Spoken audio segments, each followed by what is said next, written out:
নমস্কার। কবি সুনির্মল বসুর লেখা সবার আমি ছাত্র। আকাশ আমায় শিক্ষা দিল উদার হতে ভাইরে, কর্মী হওয়ার মন্ত্র আমি বায়ুর কাছে পাইরে। পাহাড় শিখায় তাহার সমান, হয়ে যেন ভাই মৌন মহান। খোলা মাঠের উপদেশে দিল খোলা হয়ে তাইরে। সূর্য আমায় মন্ত্রণা দেয় আপন তেজ জ্বলতে, চাঁদ শিখালো হাসতে মিঠে মধুর কথা বলতে। ইঙ্গিতে তার শিখায় সাগর, অন্তর হোক রত্ন আকর।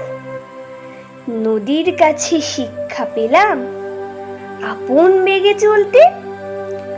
মাটির কাছে সহিষ্ণুতা পেলাম আমি শিক্ষা। আপন কাজে কঠোর হতে পাষাণ দিল দীক্ষা। ঝর্ণা তাহার সহজ গানে কান জাগালো আমার প্রাণে। শ্যাম বনানী সরসতা আমায় দিল ভিক্ষা। বিশ্বজোড়া পাঠশালা মোর, সবার আমি ছাত্র। নানান ভাবের নতুন জিনিস শিখছি দিবারাত্র। এই পৃথিবীর বিরাট খাতায় পাঠ্য যেসব পাতায় পাতায়, শিখছি সেসব কৌতূহলে, সন্দেহ নেই মাত্র। নমস্কার।